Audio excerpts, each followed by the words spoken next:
விதி 7. அதிர்ஷ்டமும் ஆபத்தும். நாம் முதலீடு சார்ந்து எடுக்கும் முடிவுகளில் அதிர்ஷ்டத்தை நம்பாமல் அந்த முதலீடுகளில் உள்ள ஆபத்தை மட்டும் நம்ப முடியாது. ஏனெனில் அதிர்ஷ்டம் மற்றும் ஆபத்து இவை இரண்டுமே எதிரெதிர் திசையில் உள்ள ஒரே விஷயங்கள்தான். லக்கும் சரி, ரிஸ்கும் சரி, நாம் செய்யும் முதலீடுகளின் மீது நாம் ஏற்படுத்தும் தாக்கத்தை விட நமது கட்டுப்பாட்டில் இல்லாத வெளிப்புற விஷயங்கள் தான் அதிக தாக்கத்தை ஏற்படுத்தும் என்பதை உறுதி செய்யும் விஷயங்களே ஆகும். பங்குச்சந்தையில் முதலீடு செய்பவர்களில் பெரும்பாலானவர்களுக்கு அவர்கள் முதலீடுகளில் உள்ள ரிஸ்கை பற்றிய கவலைதான் அதிகமாக உள்ளது.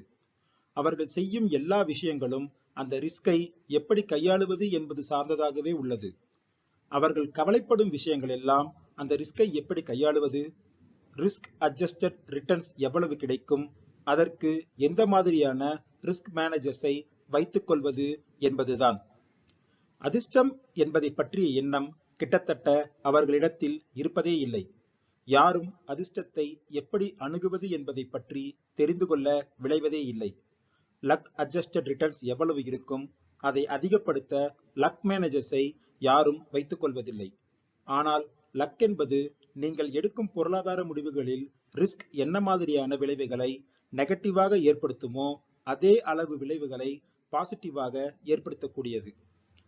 இதற்கான காரணம் என்னவென்றால், நீங்கள் உங்கள் முதலீடுகளில் அடைந்த வெற்றி அதிர்ஷ்டத்தால் நிகழ்ந்தது என்று கூறினால் நான் உங்களை பார்த்து பொறாமை கொண்டதாகவே நீங்கள் எண்ணுவீர்கள்.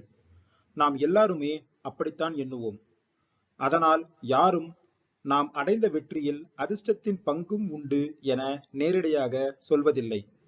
ஆனால் நமக்கு தெரிய வேண்டும், நாம் அடைந்த பொருளாதார வெற்றிகளில் அதிர்ஷ்டத்தின் பங்கு என்னவென்று.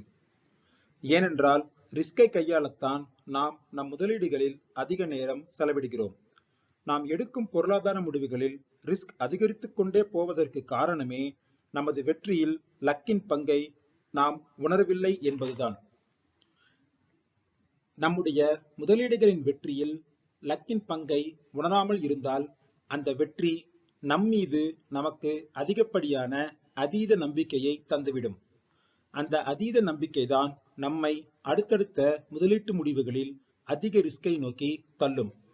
மாறாக நம்முடைய முதலீட்டு வெற்றிகளில் அதிர்ஷ்டத்தின் பங்கினை உணரும் போதுதான் நமக்கு நிதானமான முடிவுகளை எடுப்பதற்கான தெளிவான மனநிலை பிறக்கும். எனவே முதலீடுகளில் உள்ள ரிஸ்கை கட்டுப்படுத்துவதற்கான முக்கியமான வழிமுறை என்பது அதிர்ஷ்டத்தின் பங்கை உணர்ந்து கொள்வதுதான்.